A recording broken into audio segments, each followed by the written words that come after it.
My grandfather was a priest, my father was a priest. From a very early age, I was drawn to the liturgy. It's really the liturgy that kept me engaged with the life of the church. There's never been a time in my life where I wasn't a part of the church. Father and I are both children of married priests, though once you do it yourself, it still is a very new experience. The early years of being a parish priest, one of the things that was driving me was the fear of failure. I resigned from my job, had sold my house, moved my family to the seminary, studied for 3 years, invested a lot in this, and I came here and I just didn't want to blow it. So I worked very hard, I worked tirelessly. My dad is a good priest because he is calm, he is humble, he's clear, but then he's also principled, he's standardized, he's the expectation is the expectation, the standard is the standard, he's unrelenting, he follows through.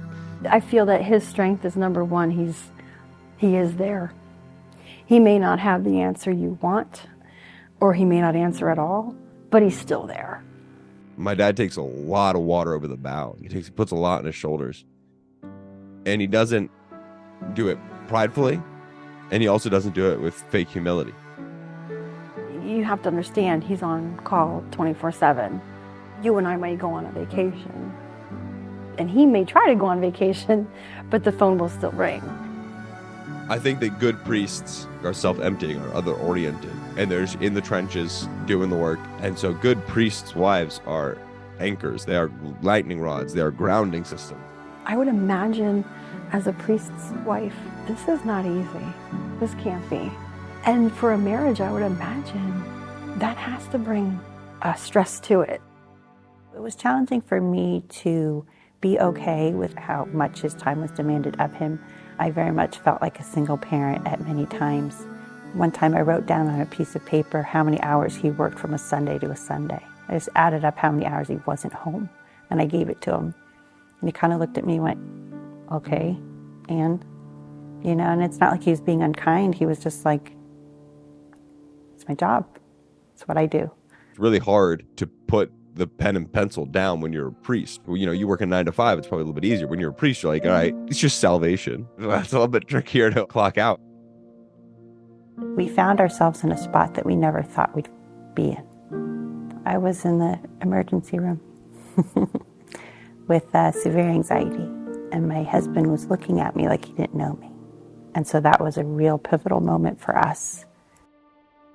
We knew at that point that something wasn't right, and we had to get other people involved in our life and ask each other forgiveness and figure this out, and we did. And it got better. It got better for everyone but me. She got in a better place, and I was more attentive to the family and there. But I was still, like working crazy and trying to take care of her and the family. And one day, I was at a clergy continuing education in a church basement in Berwick, Pennsylvania. And the topic was on clergy self-care. But then at the end of the day, the guy said, for those of you who are married, your wives are very important in your ministry. There's no doubt about it. But you can't talk to your wives about everything. And so you need to be talking with other priests. And that just made a lot of sense to me. On my drive home, I said, I should really get together with some priests that I trust and just share a little bit about what's going on with me, what Masha and I went through and how I'm trying to sort it out. So I called 3 priests that were friends of mine, called a psychologist and asked him if he would facilitate the meeting for us. I didn't even know that about peer learning at this point. I didn't even know that such a thing existed. And what we learned at that first meeting was I wasn't alone. That what I had gone through and what Masha and I had gone through was common to these other guys as well. So it started with the priests getting together. And then the priest's wives said, hey, wait a minute. Our husbands come back really renewed and happy and strengthened from these times together. Like, how about us? So the peer group that I'm in is made up of the wives.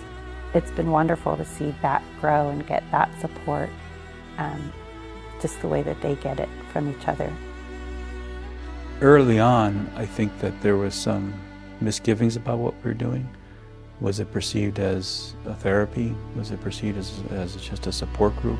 But as things have gone on and as we've grown, I think we've received greater respect and acceptance, and People see the value of it, and with that, there's greater interest in what's going on. Started as a little group here, and then our bishop was on board, so it became a diocesan program, and then our larger church noticed the success, so other bishops were saying, how can we get this started? And then the national funding started coming in, and so it's become pan-Orthodox. Other jurisdictions, other dioceses are seeing the benefits of it, so it's almost growing faster than we can keep up.